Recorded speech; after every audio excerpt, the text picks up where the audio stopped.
When a rare coin gets sold to a collector, I mean, it's off the market. The allure of the shipwreck adds a substantial premium.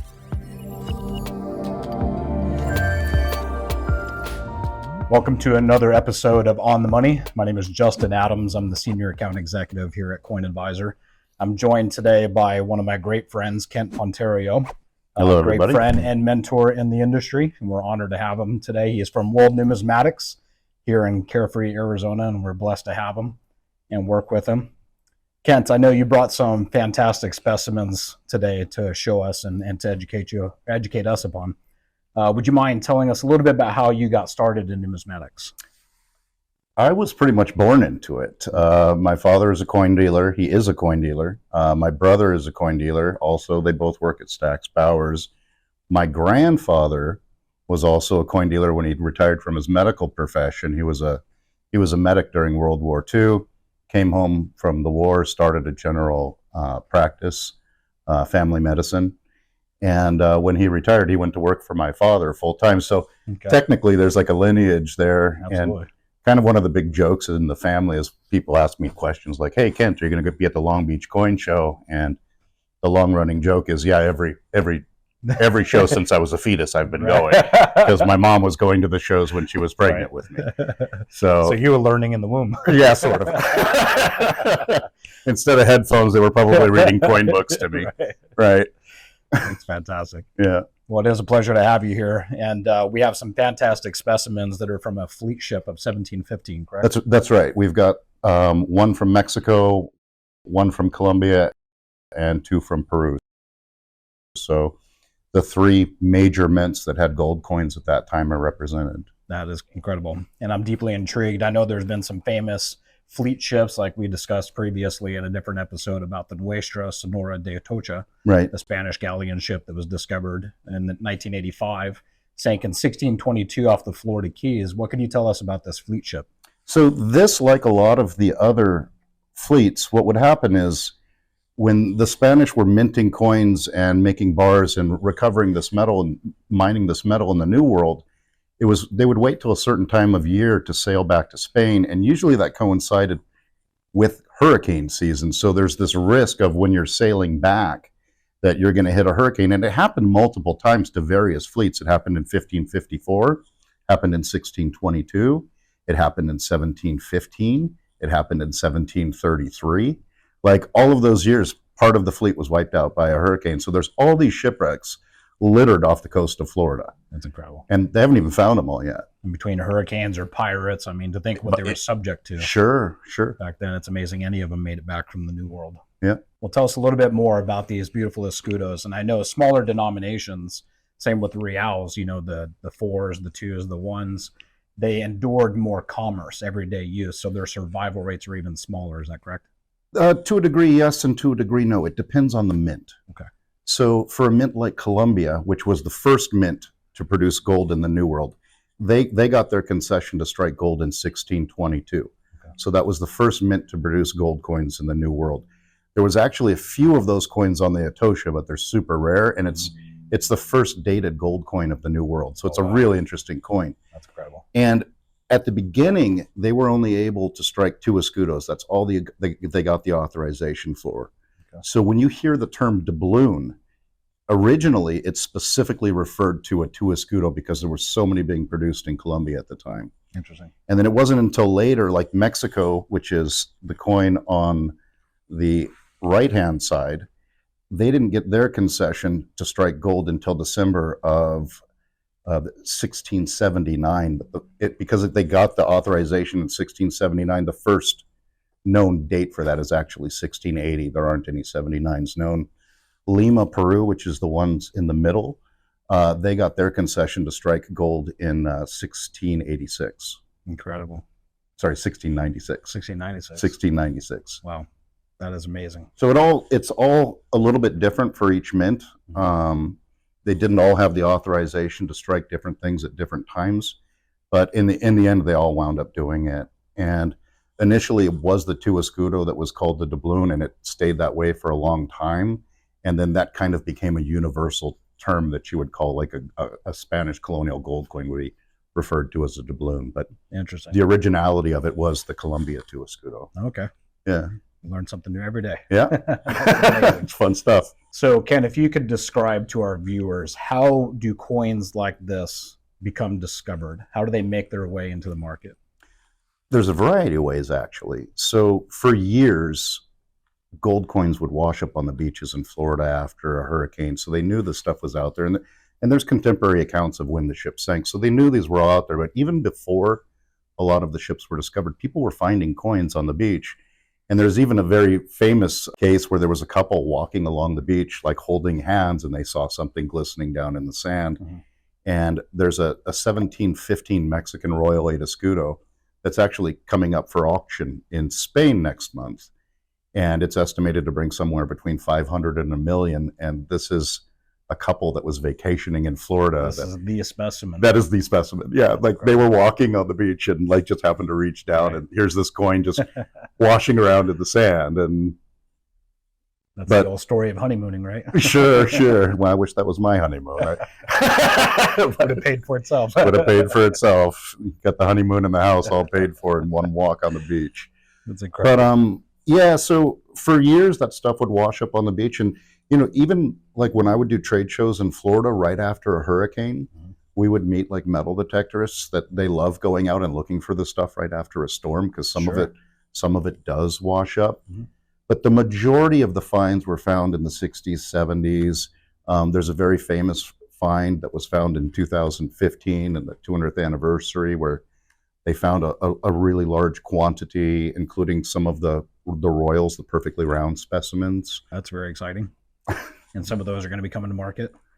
Not that I know of, just the one in Spain. Okay. But there were a bunch of those that came to market in 2015. 2015. And, yeah, we got to handle 2 of them, which was really cool. Very neat. Yeah. And those royals perfectly formed?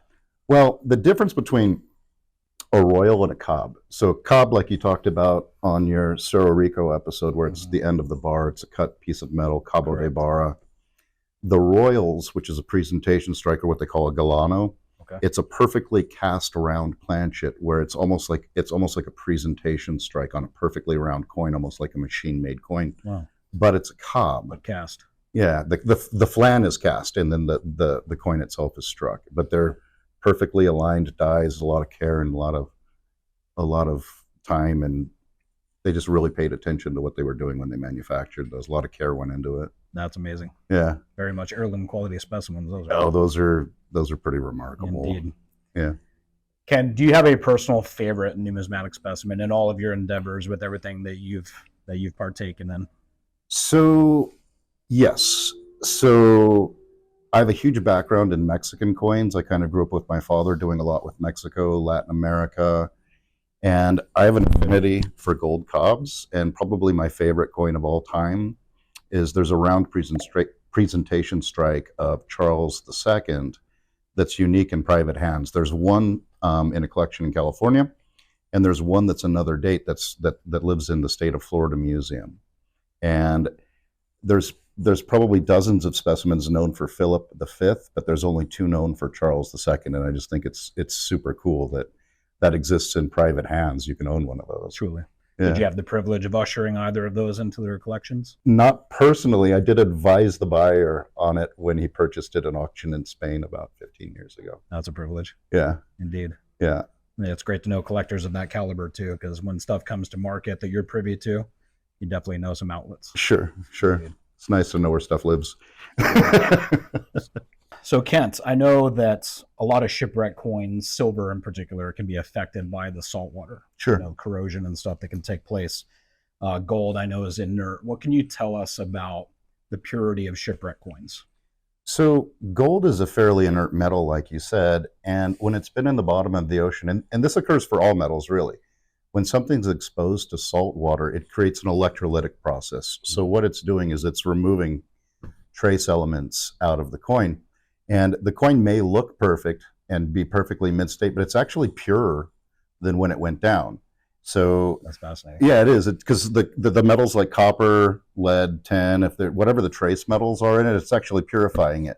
It's like how the Canadian Mint like makes the maple leaves, and they claim that they're the purest gold coin because they're 0.9999999 now. because they run it through an electrolytic process where they suck out all of the trace elements, and they do this multiple times over to make the purest gold coin on the planet, right? Incredible. And that's effectively what salt water does to a gold coin.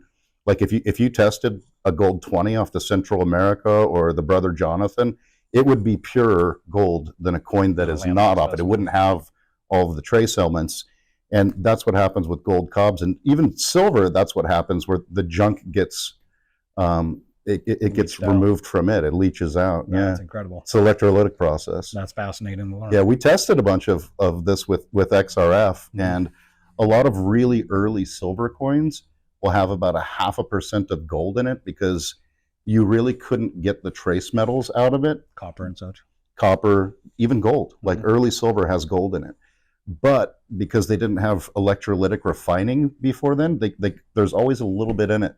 Silver coin's been in the ocean, it doesn't have it. You would think that the gold inside of a silver coin would stay there, but that's not how it works. It attacks whatever is the smaller percentage and purifies, and it basically purifies whatever the larger object is. That's amazing. Yeah, it's pretty cool. Another part of the allure of owning Shipwreck, right? It's sciencing. Yeah. Those that are science nerds out there, definitely. Yeah, it's pretty cool. That is incredible. And then what can you tell us as well about the 1715 fleet ships? Let us know a little bit about the legends and the mottos. On the coins, so even though cobs are irregular and they're kind of a strange shape, think of them just like a regular coin. I mean, they have a legend just like every other coin.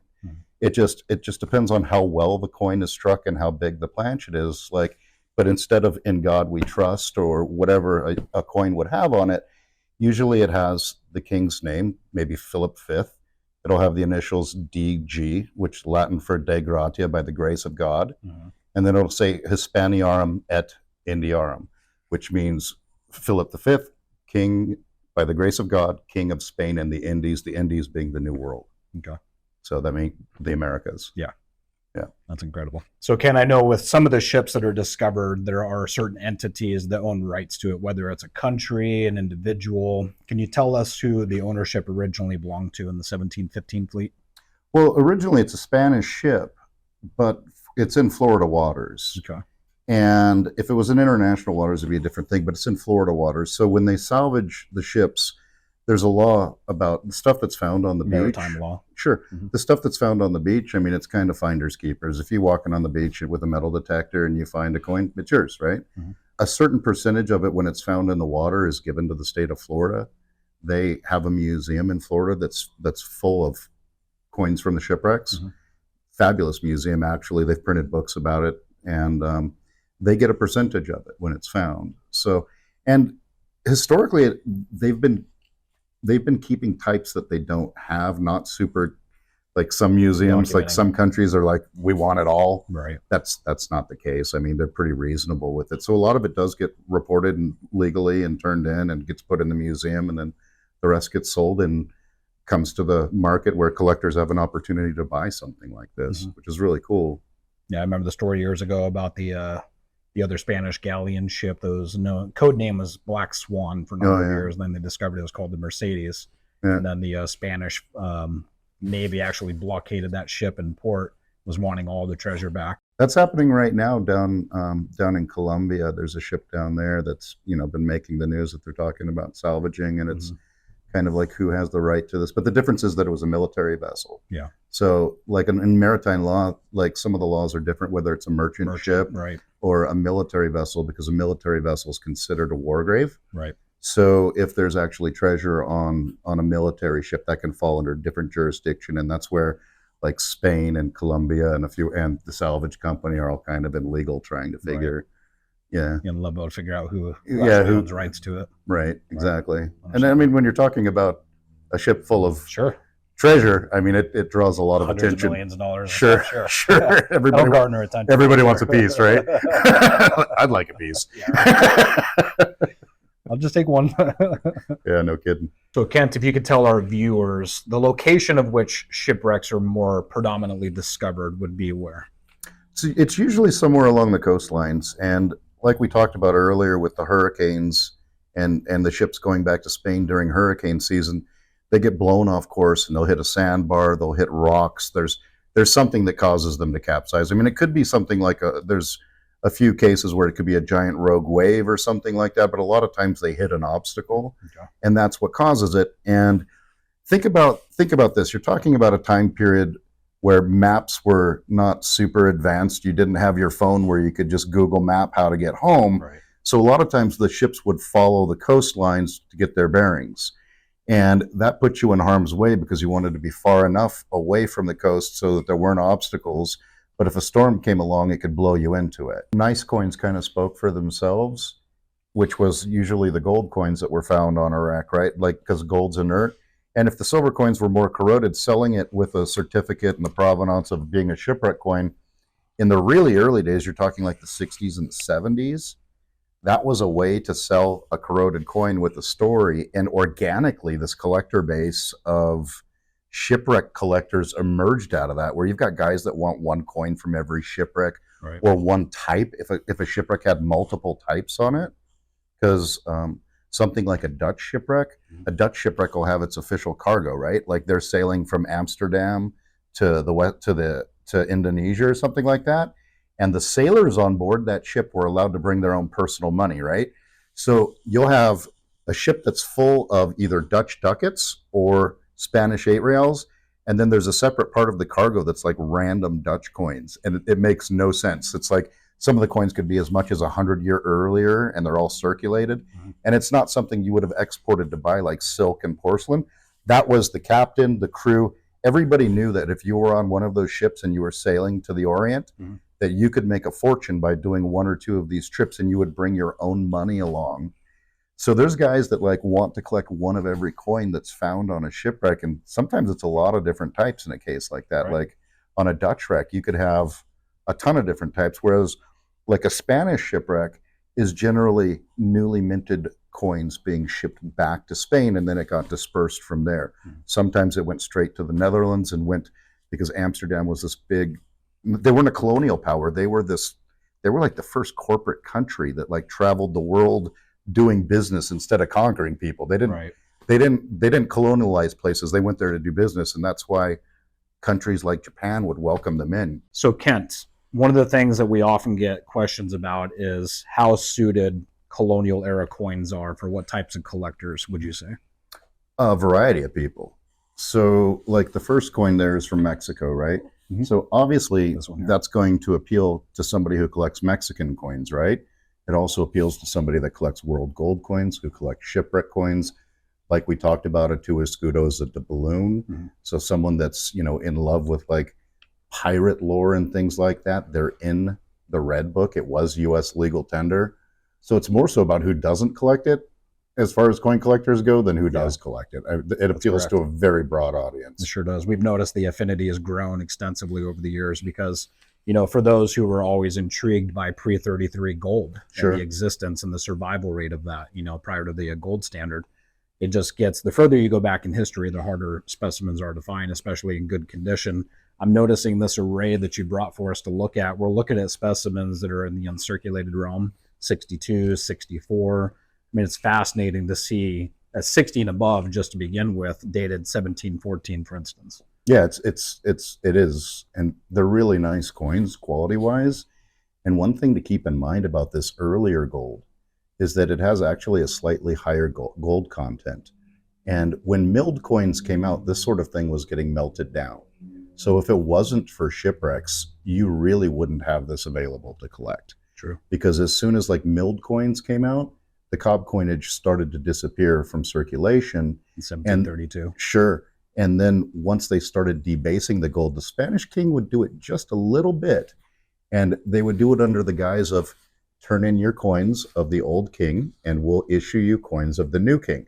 But they were gradually debasing the coins while they did it and making a little bit of money on the side. So over a long enough timeline, it makes the earlier coins much rarer. Yeah, indeed, for sure. And one thing I've noticed as well is that with coins of this caliber at a 64 grade, the strike, the depth of the strike and the preservation of that. When we look at the pillars and the waves, like we talked about in an earlier segment with the silver reals, the cobs, and the pillar dollars, where the origin of the dollar sign derives from. And to see that displayed so beautifully in an example like a Mint State 64, collectors of every caliber are going to be intrigued and drawn into specimens like this. That's great. I mean, it's got the pillars, just the pillars of Hercules, just like the Bolivian Cobbs does with Plus Ultra, more beyond, the gateway to the New World.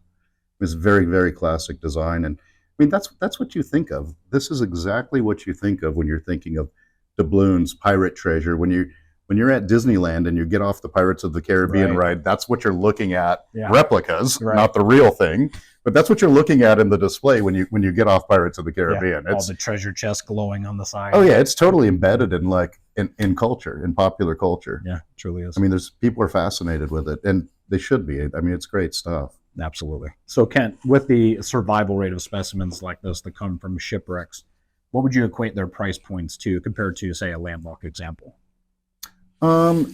As a generalization, a coin from a wreck with good provenance from a wreck is worth more than a land find example. Like apples for apples, like same date, same condition, with the provenance of being off a shipwreck. The allure of the shipwreck adds a substantial premium. Yeah, absolutely. Makes it a lot more collector, makes it appeal to a lot more people. Because its survival rate is undoubtedly going to be smaller. So, well, not just that, but shipwreck coins in its infancy, it kind of fumbled around a little bit. It was kind of, you'd salvage a ship and people had to figure out how to market it. They started making certificates for the stuff. And there really wasn't a collector base for it when they really started in the 60s and 70s. It was more like, oh, here's an artifact from this ship. And it was kind of a way to sell coins that had been corroded in the ocean as an artifact instead of a numismatic item. Right. And then over the years, the popularity of it grew to where you've got a massive collector base just for shipwreck coins, where they want one coin of every shipwreck or one type of coin that was on each. Like if a ship had multiple types, they want one of each type. And in some cases, like there's some smaller ships where like they might have only pulled 500 coins, 1,000 coins. Those become very rare in the shipwreck scene. Communities, yeah. And it's really hard to get an example from that ship, especially if it was salvaged 20 years ago when the coins have been dispersed and don't come back on the market very often. Because they didn't have the cataloging and the documentation that went prior to and they just weren't as available. Yeah. Like we in the late 90s, we sold the contents of a wreck called the Hartwell, which was mostly bust 8 rails. And I think they found one bag on that boat. It wasn't a treasure ship. It just had money on it.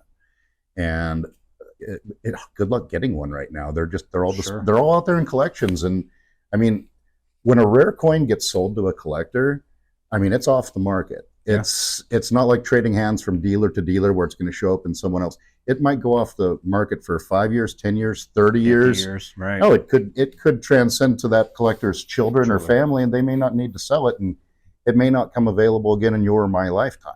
And only receive cabinetware, as we call it, or Yeah, maybe not even that if it's in the slab, though. Right. And with the newest editions of the Red Book, we've noticed where now in that colonial pre-federal issue section, they actually have the gold specimens listed, where for years it was only the silver specimens that you would take note of. Now the gold renditions are in there as well, so the allure to own them has only increased, especially I would say in the last 5 years. And that's just going to be more going forward, because everybody that gets a Red Book, which is the staple for every collector in this country, gets a Red Book, and this stuff's in there. That's really in its infancy. I mean, the interest in this is just going to grow going forward. I concur. Yeah, wholeheartedly. Well, I want to thank you, viewers, for tuning in to another episode of On the Money. Again, honored to have my good friend and mentor, Kent Ponterio, with us today. And I really appreciate you coming out. We look forward to having you again. And like always, if you can hit that subscribe button, hit the like button, share it with your friends, families, and other fellow collectors that you know, we would greatly appreciate that. Help us expand our content and bring even more greater content to you. Thanks.